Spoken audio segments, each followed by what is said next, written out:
Hello, welcome to the Crackpot Won't you lend your lungs to me? Podcast. Mine are collapsing. Plant my feet and bitterly breathe up the time that's passed. Breath I'll take and breath I'll give. Pray the day's not poised. Stand among the ones that live in lonely indecision. Good morning, James. Good morning, Lynn. I'm not half asleep. I'm drinking cayenne beef broth, and I'm on the third cup of coffee, so I'm awake. I Good am morning. too. I'm having my coffee, and this is episode 51 of the Crackpot Podcast. We're getting a bunch of recording sessions in here before Christmas. That's a good thing. If I have to dart away for a moment, it's because I've got the apartment window open. I'm at Megan and Emma's apartment, and truckloads and carloads of hood rats have been being dropped off in suburban apartment developments and let loose to steal all of the presents that are being delivered by UPS, FedEx, and the Postal Service. So I came down here a day early to, do hood rat abatement. So I might have to dart away to grab a present before it. Steve Saylor has commented on this trend, and he said that way back when he was a young business school grad, he considered this idea of grocery deliveries. He was living in Chicago, but he immediately dismissed because no one would ever expect their groceries to remain on their porch for any length of time. So then we had this long period of kind of declining crime, and now we're getting back. So it's interesting. A lady friend of mine was getting her groceries delivered because she had a lower leg injury. She was having a hard time getting along. And one of her packages was opened and something was taken out of it. Just the good stuff. It was her. All they did is they took the Hershey bars out of it. They didn't take the black beans or the kippers. Yeah, I don't need these staples. Or anything. She said, "What's the next stage? You're the expert on this stuff. What happens next?" I said, "The next stage is the Hershey bars are going to be missing, and there's going to be a misspelled note in there demanding that you start buying Butterfingers or Snickers bars." Oh, yeah, your taste in candy bars is going to be critiqued. So you're on porch patrol, hood rat abatement. Yeah. That's good for Christmas packages. Last night I escorted Megan's daughter on her Christmas shopping because there's been a lot of robberies on parking lots. So I walked around with her, and that's like my second Christmas bodyguarding patrol in the past week. Nice. Things are happening. And you still have all the nerds out there with the FBI statistics telling you, no, that crime is at historic lows and blah, blah, blah, It's pretty funny. Yeah, well, crime reporting is at historic lows. And it's really interesting when you see murders go up 29% and the rest of violent crime goes down 10% at the same time. Right. Same city. That's very interesting. Yeah, that's totally plausible. Hey, you guys cracked 300. One spasm of heroic effort. Okay, like a quadruple shooting. And three victims, I think, died. That's what I saw from. Blam.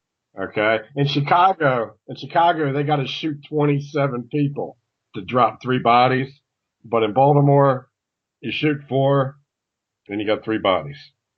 Okay, yeah. So it's a big difference. That's what we're talking about here. That's why we're pound for pound champions again. Well done. And there's still a week to go. Could see more action coming, or more than a week. Yeah, 9 days. How's the weather? Is it too cold for murders, or? No, actually, we're still having a ridiculous amounts of rain, but the temperatures are up. The temperatures probably aren't going to drop until mid-January, like they did last year, and we'll have a real nasty February through April. And that did hurt the body count this year. But still, I'm predicting 308 because it's Ishmael's favorite firearm caliber. 308. And it might come true. It's looking like we're right on track for 308. All right. Good job. Okay, we've been discussing what's coming up to be published, and your editor's so very slow, but actually there's kind of a cluster of books that are getting ready all at once. So Barbarism versus Civilization is a very special book because this book was only in draft form in your account, right? Tell us what happened. It was suppressed. That was the terminology. It's been replaced with hold. It's now on hold. But this is a book that was never even printed once, not for That's a right. proof, never put for sale. It was a draft, and Barbarism versus Civilization was merely a working title. Half the time, my working titles get changed in that process.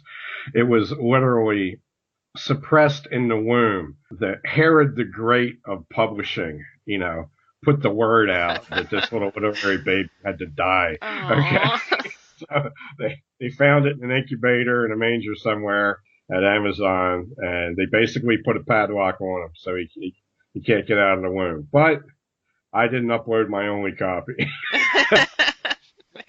We still have it. And we've come up with an alternative treatment for it, another way to publish. We're going to try to publish a hardcover. Is this going to be your first hardcover book? This will be my first hardcover book, and it will be autographed, and there won't be an ISBN because we're flying completely under the economic horizon here. Okay? So we're talking about a serious collector's item because there will be no public record. The ISBN is a type of public record of everything that's ever been published. So we're going to keep it outside of that system and publish it almost like you would publish a family photo album or something like this, but we have a way of getting a really nice hardcover edition of it that will not have an ISBN. Right. The print run is 10 copies. 10 copies is our plan. And it will be mailed by me personally to you. That makes it special too. Okay, yes. So it'll be, I guess Lynn's going to keep number 1 of 10, and then Definitely. the other ones will be 2 of 10, 3 of 10, and so on. So that's it. That's what it'll be. It'll be 10 copies of that. That's right. It's going to be cool. Don't miss it. All right. So that's coming. And if that's successful effort, then we'll maybe do some other band titles that way too. By the way, our man, Joe Run You Ragged, successfully ran me ragged on the back end of my Kindle account.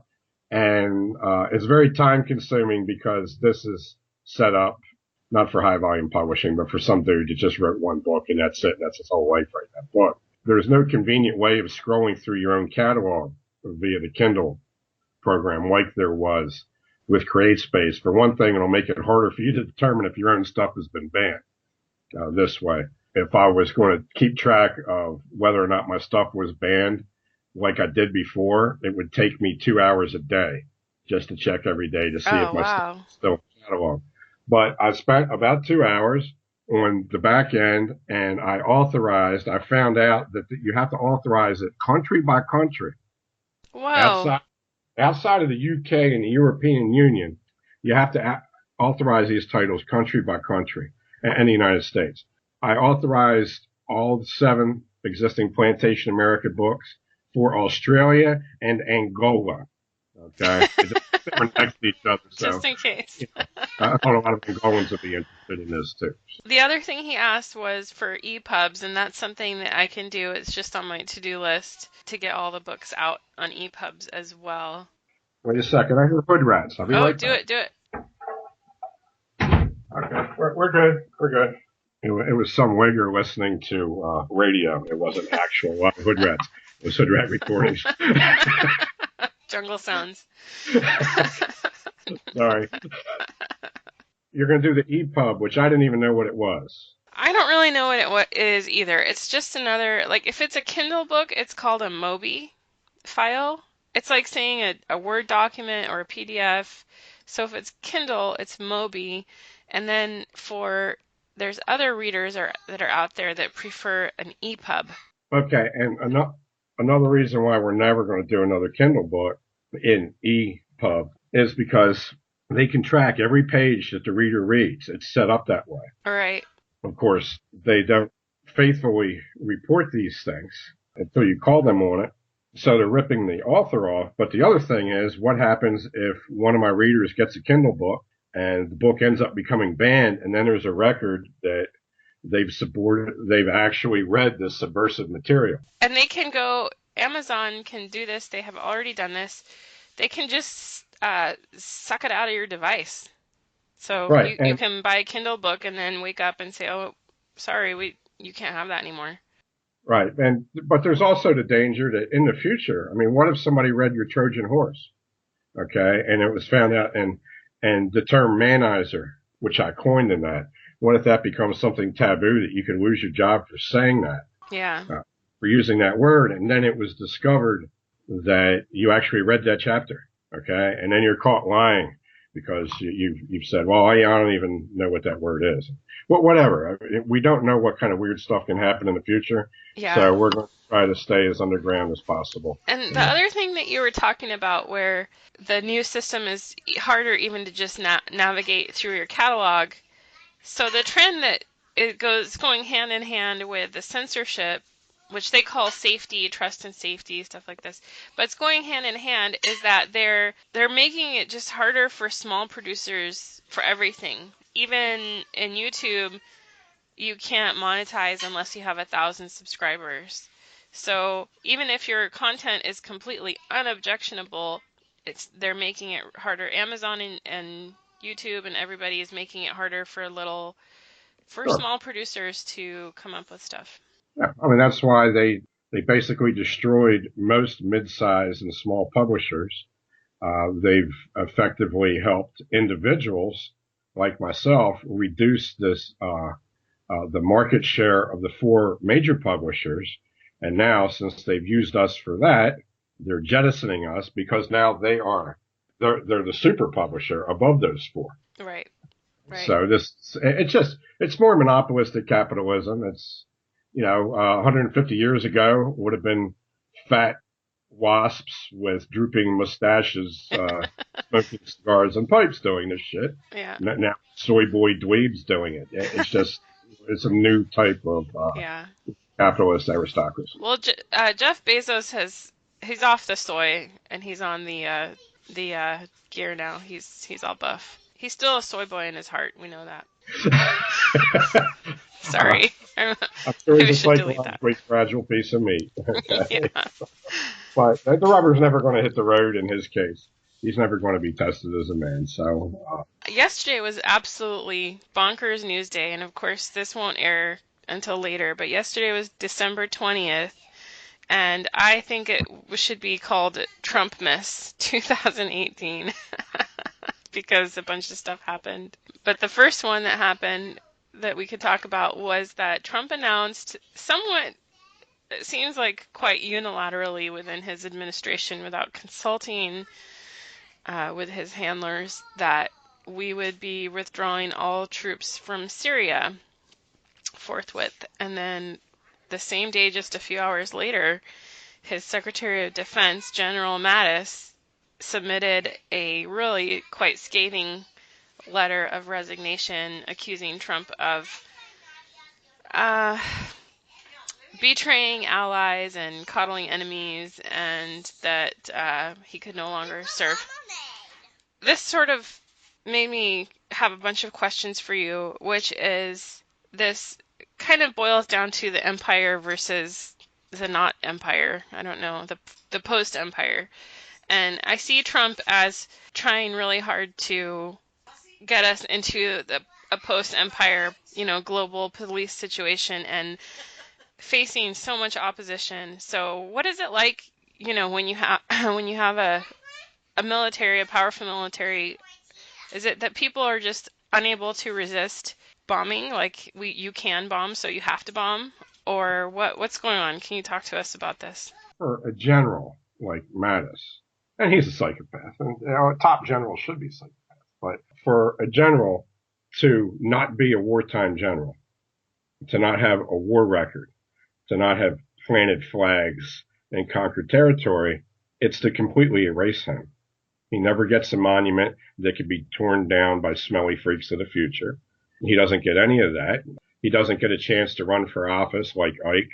Okay. He's a manager who did his shift in the middle of the night of anonymity, and he's gone, and he might only be remembered for the quote about making sure you kill people in your mind as soon as you enter a room, whatever that quote was. That's it. That will be he'd have this tiny note of infamy. He's got to be frustrated. So it's personal. There's a personal level. Oh yeah, there's definitely an ego with a guy like that. There's going to be this huge managerial ego. For instance, if you're to be a store manager, to be a manager in the grocery business, to be a manager that gets sent to stores that are closing, that's humiliation. That means that all you're good at is firing people. The brass, the guys that own the company, they've got no confidence in you. You want to be the manager that gets picked to open up a new store. Okay. That's the guy that you want to be. And then the next best thing to that is the guy that gets assigned to the biggest volume, highest profit store. Okay. And then everybody else is crap. And then the guy that gets assigned to the closing the stores, he's worse than crap. And no general wants to oversee the closing of a war zone where a flag hasn't been planted and there hasn't been a traditional declaration of victory. And now you're talking about Trump's actually fighting against the war on terror in one guise. And I have an idea why this happened. When Trump got elected, all of a sudden you had mass shootings in the United States where you really didn't have them before. Every 5 years you'd have one of these things. Then you've got one every month. Then when he starts dragging his feet on doing the bombing of Syria after the fake poison gas attack, you have a horrible school shooting and you have the Las Vegas thing. What was obviously a paramilitary or military op in Las Vegas, where like 8 people that said they saw other shooters end up mysteriously dead. And then he goes ahead the next day with the bombing. Since that time, about once a month, I see on the news, and I don't watch the news that often, but about once a month, when I'm visiting friends, I'll see a news report of a foiled school shooting, a school shooting that did not work. My guess is that somehow, some way, the construction magnate, the king of New York, somehow got a counterterrorism plan in place to try to stop some of these school shootings. There's probably enough people in the government that actually care about school children in the U.S. not getting shot that he could put this together. It's just a guess, but it's the only way I think that there could be, that he would feel like he'd have the clout and he wouldn't have the vulnerability to go ahead with this. Because what should happen after this announcement is there should be a massive concert venue or school shooting. And this may happen. It may have already happened before this thing airs that we're doing right now. But he obviously doesn't want that. So apparently he's taken some kind of safeguards. He's confident in. Maybe made a deal with Icky's, Moon Man or something like that to keep this from happening. He's got his own guys with sunglasses and gray suits apparently on the case here. And he feels confident that he's not going to suffer a massive shooting right before Christmas because of him doing this. So this is a gamble on his part. And I think it's a gamble he has to take to win next year's election, because if he doesn't do something on immigration and he doesn't stop all this continuous for-profit war abroad, which is for-profit only for some international companies, then he's going to lose his base. And if he loses his base, he has no chance of getting reelected. I think you're exactly right. That's my assessment as well, because we have to give some credit where it's due. He has accomplished a lot in terms of foreign policy and particularly trade policy, but it's the domestic issues that got him elected and where he's been completely stymied. And so he's just been pushed to some kind of edge this week. He had a petition signed by over 200 colonels and generals from the military. Oh, wow. At least he said so towards the end of his campaign. A number of these people must not be pleased with Mattis being in charge. Okay. Because he's going to have to feel like he's going to have their support. Baruch was early on not impressed with Mattis, and I remember he tweeted that, this guy is not as impressive as people make him out to be. And we see that, that's my question too, is that in terms of the leadership in the military. So you have this natural warrior type that he wants to see his name on a statue or a monument. He wants to see a statue of himself. But you also have this really managerial, economic machine, which is the military-industrial complex. And these guys are all making money on the side from, Raytheon or whoever are the weapons companies. So there's definitely economic incentive to keep this going. But it's also, to me, it's like, yeah, it would be nice to win a war and conquer and all this, but we haven't done any of that. It's 17 years in Afghanistan, and there's no such thing as victory. Mattis is the faux warrior class. Okay, this isn't, from what I know about him, okay, and anybody that can manage to get in that position in the past 30 years, these aren't warriors. Okay, the last guy we had that actually was out there fighting in the past and achieved this high office was Colin Powell, who actually was with his platoon when they got bombed by B-52s or some horrible shit that happened in Vietnam. Mattis is more of a throwback to the World War II take no risk glory hound, where he's not out there getting shot at, but he's pushing for a heroic result so his name can get stamped on it at the end. So in a way, he's kind of an anachronism. But if you think about it, that the way World War II was won by the American High Command, other than Patton, it was pretty much a managerial thing that set up this worldwide policing effort. And the Soviets ended up following suit. So you had the Cold War. It looks like what Trump's trying to do is what Putin and his predecessors have successfully done, which is to take a nation that became an empire and dial it back to a nation again. It's no longer the Soviet Union, it's Russia. You have the same people in charge, but they no longer have all of these ridiculous commitments on a worldwide scale. And apparently he's trying to do the same thing, but it's more difficult because where this impoverished the Soviet Union, this worldwide war, it enriched the people in key positions, the elite in the United States and in their allied countries, the various bug people of Europe, for instance. I was thinking about this too in contrast because I was thinking about Bolsonaro, who has the tacit support of the military in Brazil, and going back to like Pinochet in Chile, and thinking to myself, well, why can't we have that here? Well, here we have this top-ranking military guy who doesn't want to support a president who wants domestic renewal. It's more important to him to support the empire. And the answer I thought of is that because America is really good at empire, and Brazil doesn't have an empire, and Chile didn't have an empire. So those militaries maybe were more internally oriented, that they could support the people. Mattis was a servant of empire, not of the United States.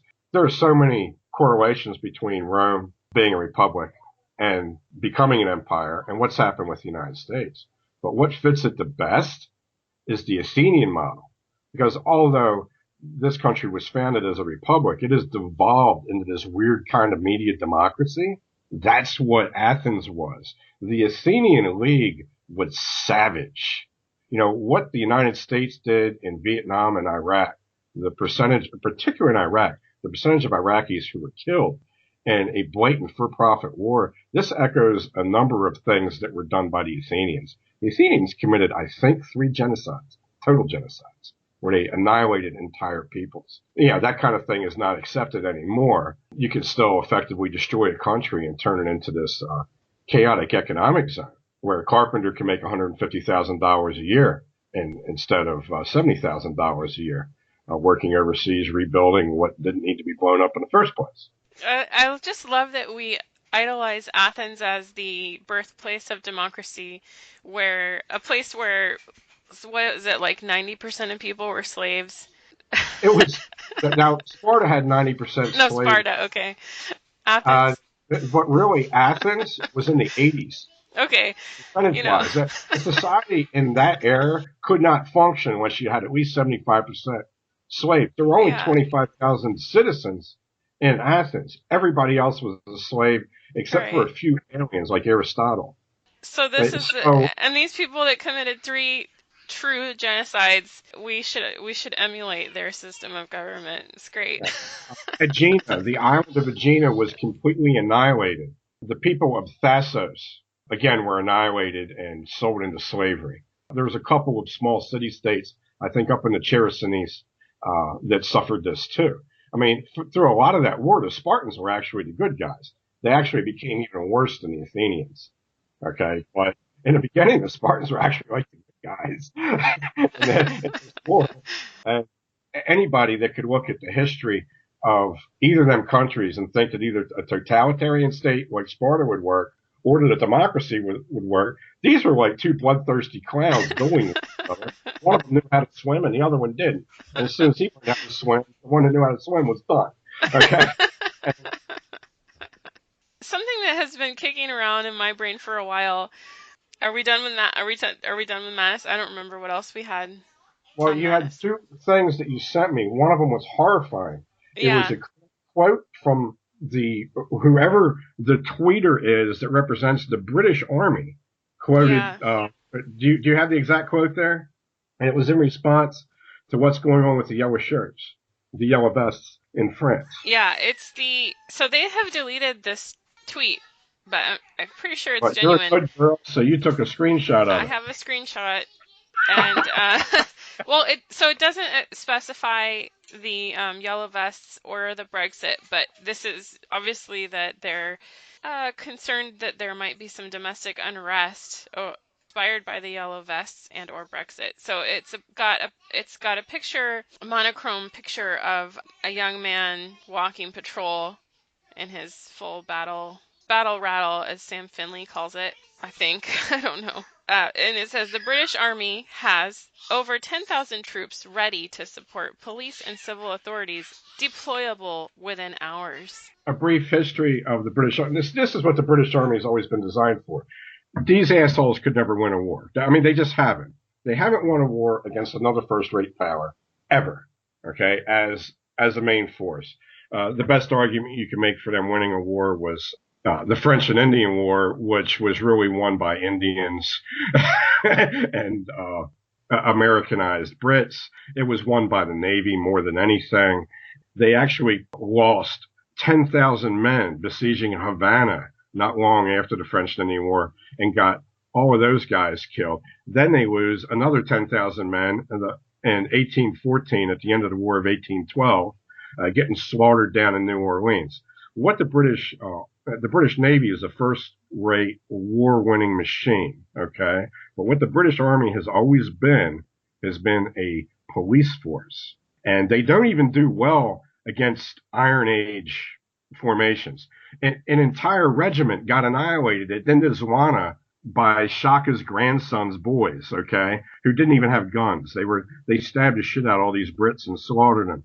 Another 10,000 Brits got slaughtered in the Khyber Pass by the Afghan tribesmen, who the same force of Afghan tribesmen lost 600 men trying to take out 21 Sikhs, okay, at a fort. And the Sikhs all died, okay, but they actually maimed this Afghan 21 Sikhs. They didn't even have enough ammunition to go around. Oh my goodness. Killed 600 of these Afghans. That 10,000 Brits couldn't kill 600 of these guys, okay? Army sucks. Has always sucked. George Washington, one of the worst military commanders in human history, okay? Shaka Zulu would have beat this guy in chess all day long, okay? Genghis Khan would have made him into his stable handler or something. George Washington was like Bill Clinton as a general. This asshole beat this army in a war. George Washington was a politician. He wasn't a soldier.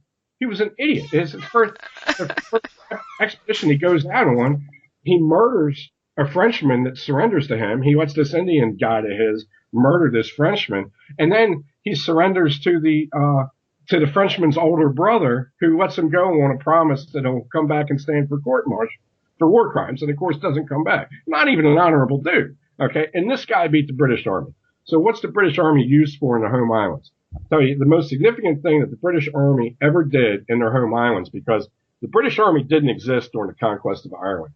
when it was in the Elizabethan period. This was a period where it was all the sea dogs and the sea captains and basically guys that wanted to hopefully be a suitor to Queen Elizabeth would raise a company and they'd go over there and they'd just kill Irishmen. But the true British National Army, the most significant thing they've ever done in the home islands is perpetuate the farce of the potato famine.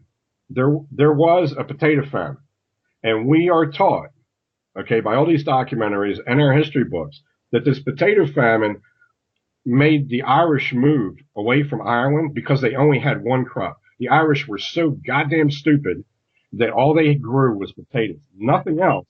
And this does not explain where they got all their whiskey and their cream stout and their Hart Lager beer from. Right. Not to mention that potatoes are a New World crop and the Irish were eating before. Right. Yeah, there were Irishmen before the Incas. Columbus. Yeah. Right. There was a man that he wrote a book. I haven't read the book, but he, in detail, on a Red Ice Radio interview, went through the deployments of all the home island divisions in the British Army during the potato famine. All of the food and livestock in Ireland was removed, either to parts of Anglo-Ireland, Northern Ireland, or to Scotland, or to England or Wales. And this included, they grew oats, they grew rye, they grew wheat, they grew barley. They grow all those things, but they have a beautiful climate for growing all those types of crops, which are essentially grasses. So therefore they have tremendous dairy production, and that's where they get their protein and fat. Yeah, and their national dish is a shepherd's pie. Right. Okay, so where they had sheep, okay, they had chickens, they had pork, they had beef. Yeah.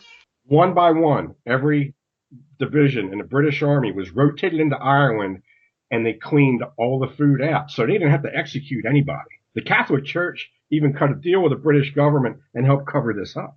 Oh. Okay, there are mass graves in Catholic cemeteries that the archdiocese there will not permit these to be excavated or anything because it's against the rules to have a mass grave in a Catholic cemetery, and they haven't. Okay, and this is covered up. They're not even permitted to have a Holocaust museum for the Irish Holocaust, which was that term was used to describe what happened in Ireland before it was applied. It's an old Greek term before it was applied to what happened to the Jews in Europe. So this cover-up is still going on. So every bit of food and livestock in the country is removed from the hands of Catholic people in Ireland, and they're forced to undergo something like the 7th mass migration to the New World in the 1840s. And we're told it's the only migration, and they had to do it because they were a bunch of idiots that monocropped their whole country. Right. And no, it was the British Army that did it. I know eventually the U.S. military is going to be used to suppress unrest in the United States and to kill U.S. citizens on U.S. soil. That's definitely going to happen. That's coming down the pipe. But it's not designed for that. So when the U.S. military gets used for that purpose, it's going to destroy it. You're going to have schisms in the U.S. military. Right. You'll probably even have U.S. military units fighting each other. You'll have Guard, Reserve, and regular forces fighting each other. You'll have contractors fighting. It'll be like a Lebanon-style civil war on a grand scale. But the British military is actually tooled up and designed, purposed from the beginning for hundreds of years to act as a tool of internal suppression and repression. So they're good to go. I have full confidence that the British military will be able to win the war against former soccer hooligans. Well, Macron in France, Macron rolled out some EU assets to help with the yellow vests. I think that's very serious, and I'm not sure the status as of right this moment, but that I think the yellow vest thing is. I watched a few videos of it and actually saw some of the cops lose the Arc de Triomphe a couple of times. That's changed hands a couple of times. A dissident from Europe contacted me through a dissident in the United States and said that they have French military snipers that are on rooftops, and they're not sniping. They're not sniping yellow vests. They're there to make sure that the police do not join the yellow vests. Ooh. Actually deployed as a threat against the police. Wow. This in Angola, when Cowan was in charge against fighting the United forces in Angola in the 76 Civil War. He actually used Portuguese troops to force British and American mercenaries to execute people. So this is not, in these types of situations, it's not uncommon to use, like your apex military guys to threaten your midline military guys. Remember that officers in Western militaries in the modern era have never been armed with weapons that are intended for fighting the enemy. Officers' arms in Western militaries are always designed for shooting your own men in the back of the head. Okay, you had the sergeants in the toy soldier era, the 1700s. They had a short little poleaxe that was used to push men into combat and chop them down if they disobeyed. And then when you get into the era of repeating arms, officers are armed with a pistol, which is really, they used it exactly the way hood rats use it in Baltimore. You shoot your own people in the back of the head. I mean, that's what that weapon is for. John Keegan did an excellent job of demonstrating this in his book, The Face of Battle, which was, I think, a 1980s book. The book about the Angolan Civil War is titled Firepower. I read it in 1978, and it was written by a Brit, former SAS guy, and an American criminal who both served as mercenaries there.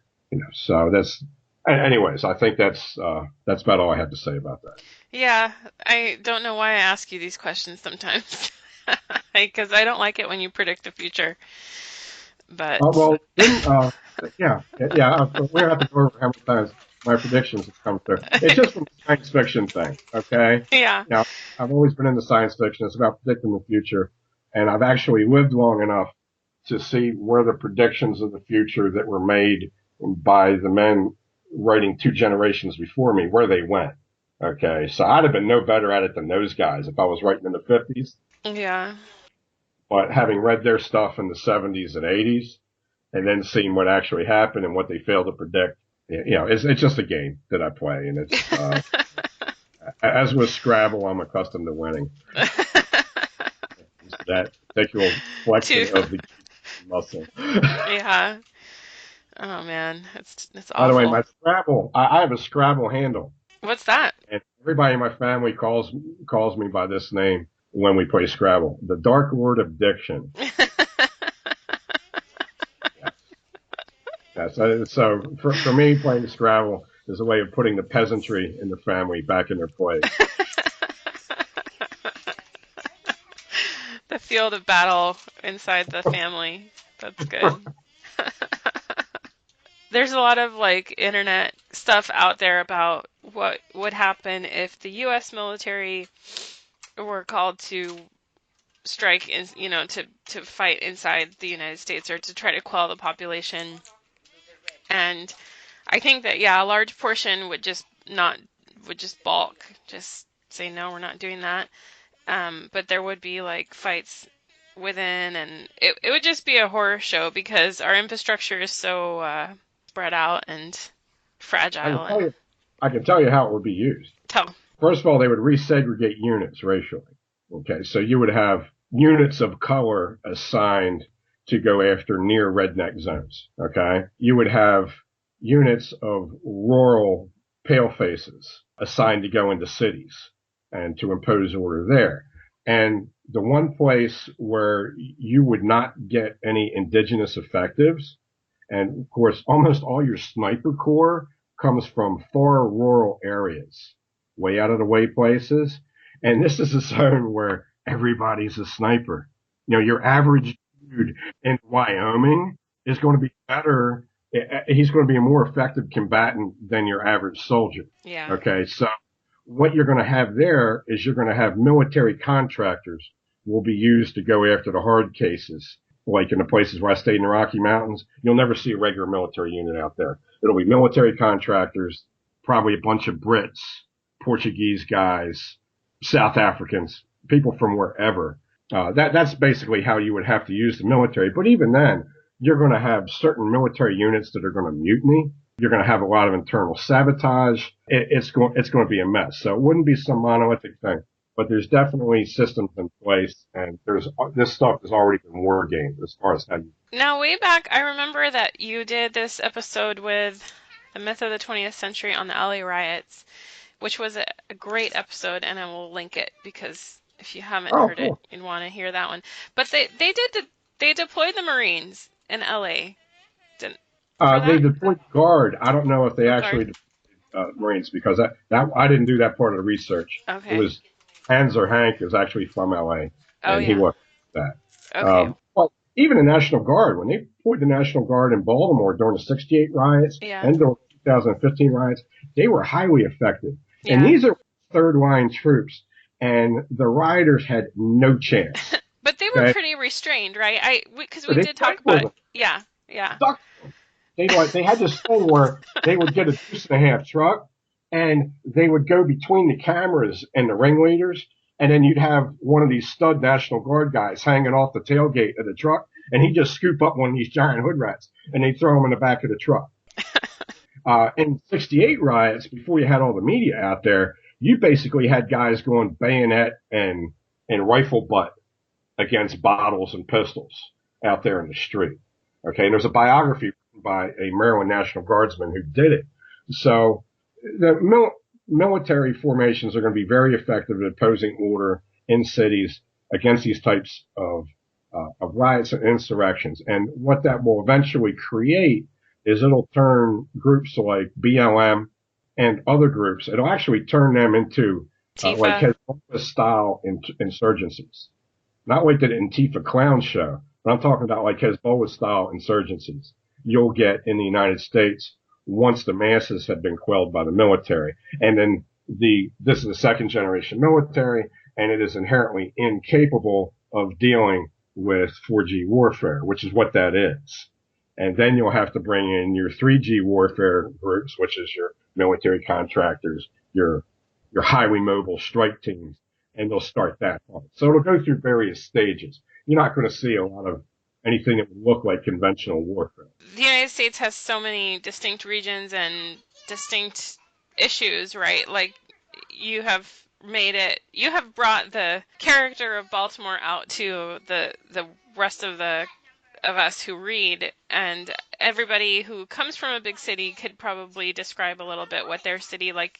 I like to read between you and well-read Ed about the differences between Baltimore and Detroit, just for one example. And of course, the big difference between where you stay in Utah versus any of those places, right? I want to talk about gun culture also, because here in the United States, as part of our civic religion, we like to talk about the Constitution. But as we all know, it's just a piece of paper. And we do have the Second Amendment. But what I think is more important than the Second Amendment is that Americans just love guns. And this is something that you've traced back into the plantation era. So I wanted you to talk about it. And I have a lot of time living in a gun culture. 5 years that I grew up in Pennsylvania. My brother and I and the Jewish boy across the street were the only people in like 70 households that didn't have a Okay, so in a place like Pennsylvania, you have over 2 million high-powered rifles, which are sniper rifles. They go right through vests. Okay, police are totally defenseless against these weapons. Your average deer hunter is more accurate with his weapon than your average military combatant. So, and has actually killed real human-sized animals with those things. So, yeah, to actually take over some place like Pennsylvania as an occupying force would be a nightmare. So before whatever time the United States military becomes an occupying force, it's going to be imperative that these guns be removed, and that anybody that uses a gun ends up spending hard prison time. Gun control in America is actually the oldest government practice. First of all, you are not allowed to own weapons in Great Britain. I've unearthed many tales of people who were kidnapped and abducted and bound over to the plantations by bands of unarmed men. 4 or 5 unarmed men would come into your house and take your children out of your own bed, because the kids would sleep at the foot of the bed. Take your children out of the bed. Take the husband out of his wedding bed and carry him off and sell him because he had no weapon. You know, one guy can't defend. You could take the UFC champion of the world. If you sent like 4 guys that were physically fit and aggressive and had been in a fight before, you could drag Brock Lesnar off. I mean, me and two of my friends could abduct Ray Lewis and throw him in a van. I mean, there's just not the martial arts bullshit you see with like, one guy just like kicking ass and emptying a room happens on very rare occasions. So it doesn't happen. It happened one time in Great Britain. A professional boxer actually defeated a whole gang of 10 men who were kidnapping men. He broke the ensign's sword over his head. He beat up or drove away all of the sailors and soldiers in the press gang. And he was hailed as a hero because he did something that it's almost impossible to do. You'd have to literally be like a Brock Lesnar to pull this off. But if you have a weapon, if I had a Bowie knife, I could go into an NFL locker room and clean it out. Okay. And I'm just a mean, aggressive little twerp who's old and my knees hardly even work anymore. But I could clean out a locker room in like 2 minutes and probably carve up 30 people and kill some of them with a knife. So if I'm allowed to have a Bowie knife in my home, you're not going to drag me out of my bed, especially not with some unarmed goons that are just going to come in. So people that were sold in America, they knew, one, they got there because they didn't have the rights that their forefathers had to have a weapon when it was Anglo-Saxon England. Then when they get there, they're not allowed to have a weapon in the plantation. The plantation owner gives guns and gunpowder to the Indians, who are already a bunch of badass meat-eating giants with battle axes and shit. And now you're giving them guns. Now, in eastern woodlands, United States, the firearm was very important. There are lots of demonstrations that have been done to show the importance of the 6-shooter in the American West, because a single shot musket or matchlock, it takes you about a minute to load this thing up and shoot it, where an Indian warrior could put 10 arrows in you in like 30 seconds. So the 6-shooter was very important. But in the woodlands, in eastern woodlands, the firearm was very important because those arrows, when they get deflected by a branch or something, they just wing off anywhere. A musket ball, when it hits a branch, it'll crash through it and keep going pretty much in the same general direction. So as a warfighting weapon, the firearm is much more effective than the bow and arrow is. And as a hunting implement, it's more effective too, for the same reason, the deflection and the shock. The arrow bleeds you. It doesn't kill by shock. So again, the arrow, you can put 10 arrows in a guy, he might still be coming. He might still kill people with his axe or something like that. But you put 1 or 2 low velocity, heavy chunks of lead into somebody, his legs shattered or whatever, and you're not going to be able to fix him. He's going to lose a limb or he's going to die of blood poisoning. So the firearm becomes this apex weapon of war in the eastern woodlands. So the same thing would not have happened in a less heavily wooded area. At different points between 1670 and 1753, Native Americans that had been armed by the British and had been working as slave catchers for the plantation owners either became disenchanted with what was going on, partially because they were largely now white runaways living as Indians, or were bought off by the French and turned against the English. At this point, the plantation owners have a really horrible situation where they do not have a military to defend themselves. Every plantation owner in Virginia, for instance, she only had 210 of these guys, and 75 of them broke ranks and fought with the working class dudes against the government. So not only do you have the Indians turning on you, once you can't effectively take care of the Indians because the Indians are your military, then your own people, the few people you have that have weapons, turn on you. So you have a revolution in 1676. In 1675, there's an Indian war where 100 Susquehannocks bring 46,000 people to their knees. So 2,000 of these people get pissed off at the other 200 of these people, and they turn their guns on the government because the government did not protect them from the Indians, and they weren't guaranteed protection. This is where the whole gun control thing starts. You had men who were free men who had been freed from their bondage were allowed to have guns, but then they turned them on the government when the government wouldn't even let them fight the Indians, and the government had given them guns. So there's a period in Virginia for about a year before the British officials come across the Atlantic and sort this thing out, where Indians are allowed to have guns, but free Englishmen are not allowed to have guns. And there's a real need to have alliances with Indians on the part of the government. So they actually imported a real military there. It was a whole regiment of redcoats. They get there and they can't feed them. These guys end up dispersing amongst the population, and they add to the disaffected elements, and they have weapons. And some of them even join the Indians. So there's this huge problem where you have a small government that is armed barely enough to defend itself, not enough to impose its will. And then you have allies that are sometimes enemies that they armed on the outside, the Indians. You could compare these to maybe ISIS, where they're armed by the U.S. by the government, and then they turn on the government. And then you have a population of men who are now free. Most men are still slaves, but out of 46,000 people, you had about 2,000 free Englishmen now that you could arm, and they did. And they gave these guys land grants on the frontier in order to serve as a buffer zone against the Indians. And even sometimes the British government is still taking sides against these frontiersmen on behalf of the Indians, and sometimes the other way, playing them both off against each other. So you have this armed element that you need to push to the frontier and into the wilderness to keep your plantation safe from them and from the Indians and from the outsiders. And you do this by bringing in alien people. This is when they started shipping in 5,000 Africans a year to actually reboot the slave economy, to make it so that those 2,000 free men could not stay in Virginia because they would be impoverished, because they wouldn't be able to get wage work or run their own little farms. So then you get the concerted and continuous 150 to 200 year long movement westward of small groups of armed people who had a history of enslavement. Everybody except for the Scotch Irish that came into Georgia and the Mormons that came out of New England. Except for these people, just about everybody that's moving west, their ancestors from dad, granddad, and on back were all slaves that escaped. Most of them escaped. Some of them worked their way free, like Lewis Wetzel's father worked his way free.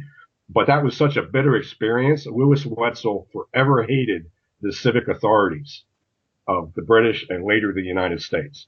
And he actually waged a one-man war against the Indians as a criminal of the United States because he was killing their allies, their Indian allies. Indians were considered allies of the government, not subjects of the government. You had people under the government who had weapons who were killing their allies. So it would be like a modern guy that's maybe a hunting guide out west killing narco traffickers who are allies of the U.S. government. And you think of how much trouble one of my friends out west would get in if he killed some narco traffickers. They're allies of the U.S. government, and the U.S. government would come down on him. Okay, so the same thing has been going on continuously now for like 400 years. Thank you. I'm not a gun owner. I'm afraid of guns. I can't use a gun worth of shit. Riley gave me this spray and pray ghetto thing that had like 30 rounds in it, and I couldn't hit a shoebox from 5 feet away. Okay? So I'm not like some gun nut, right? No. I'm a guy that likes knives. And I'm just right. And I'm just a suburban mom with, no access to firearms or training or anything like that. So, however, I admire American gun culture, and I admire it as it's a freestanding thing. That it's really part of the indigenous culture here, which started with the Indians and transferred to the non-Indians, the white Indians. But the reason it was on my mind is because I think homeschooling is similar. I don't know that any other European or Anglosphere country has this tradition of where parents feel the freedom to just yank their kids out of school and do whatever they want. So I think because they're all slave nations. They're all slave cultures. Serfdom is the basis for every European nation, and that's slavery. Okay. And it was the basis for this nation too.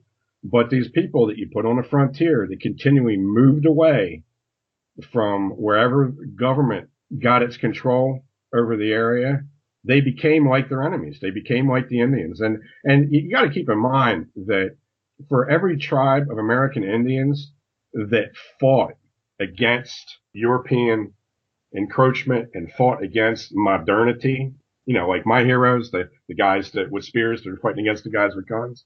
For every tribe that did that, there were 2 tribes that fought for modern progress, that were on the side.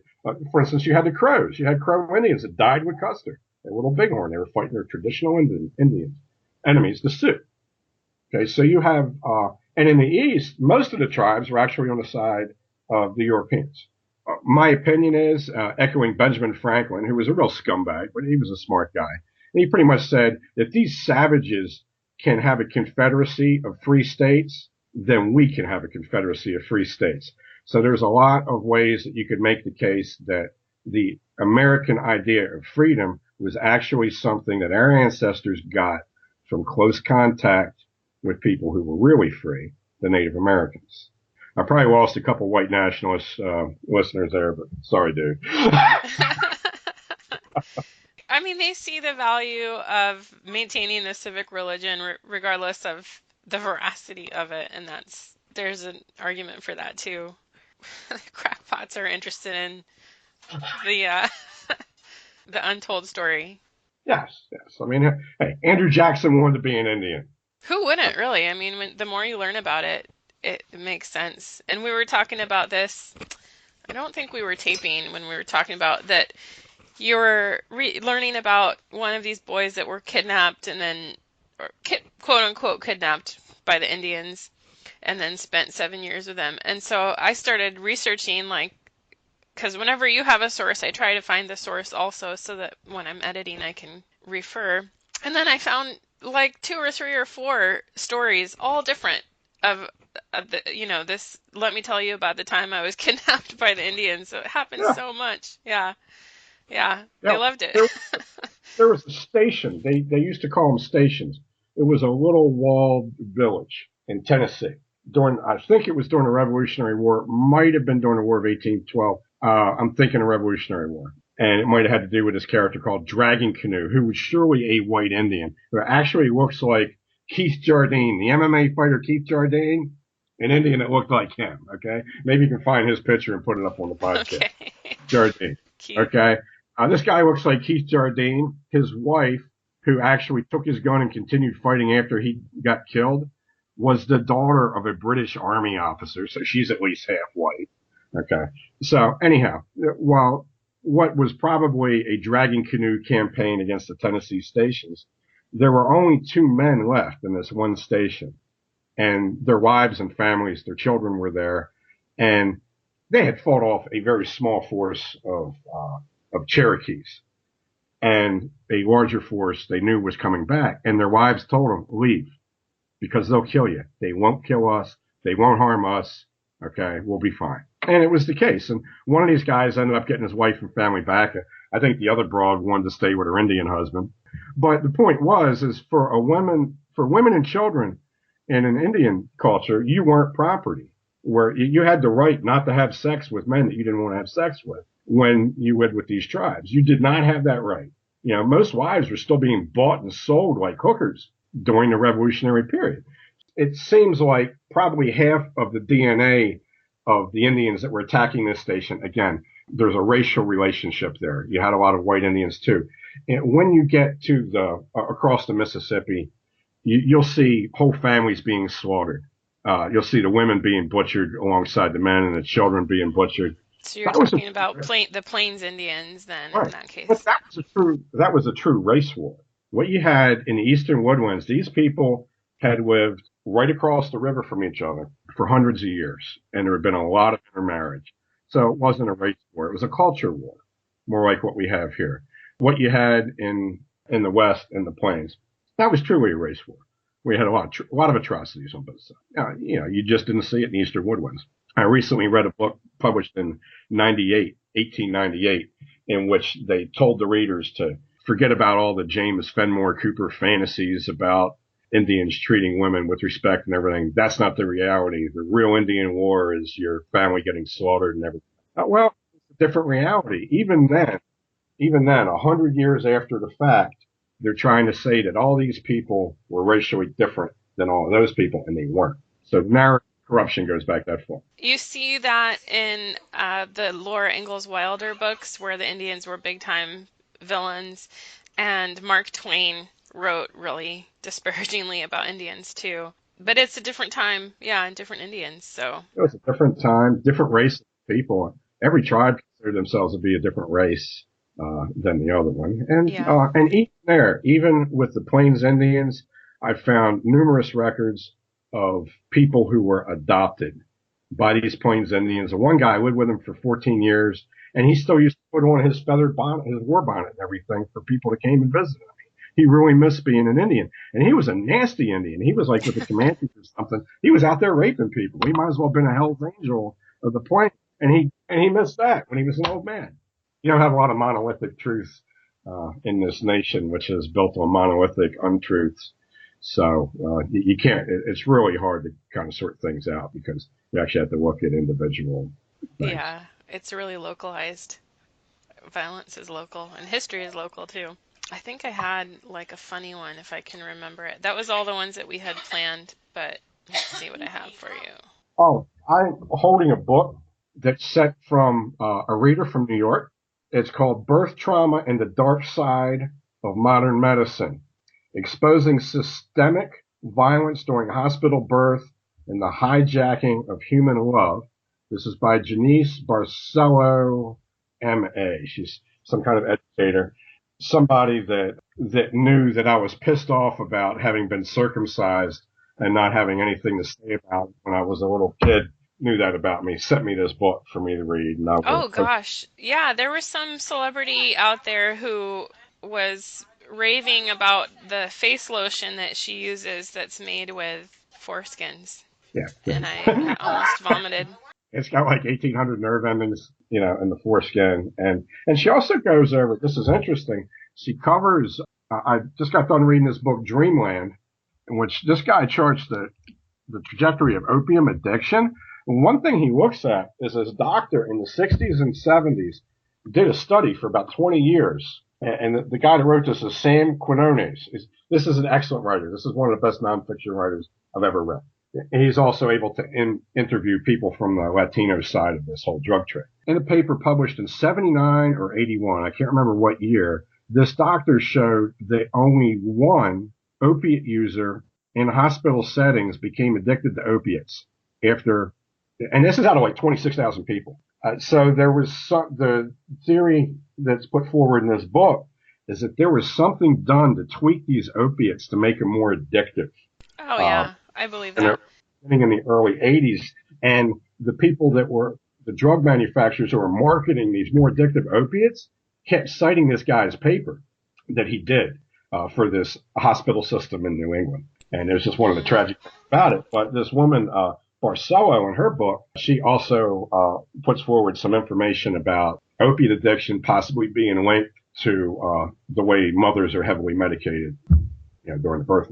It's interesting because there has been a move away from that type of heavy medication, and there's a strong opposing movements. If I can do some girl talk here, when I had my babies in the hospital, there's a lot of pressure that you need to do everything as naturally as possible, while also everybody's there shoving things in your face and strapping you to monitors and stuff. So it's very stressful as a mom. It's weird. You have to breastfeed your baby, but you're doing it wrong. And I had to do this. You go and they weigh your baby down to the 10th of a gram. And then you sit in a rocking chair and nurse. And I nursed for like 40 minutes. And then they weighed the baby again. And she had gone down a few grams. And I was crying. And we figured it out. But it's just a weird situation. So it sounds like they're caught halfway between God and the scientist. Yeah, it's like they're gonna go to war on you. You're the battlefield. They're bringing right. that baby. Yeah, sorry for that estrogen. Oh, that's all right. I was in the room with my wife for the 21 hours she was in labor with my youngest son, and that was no picnic.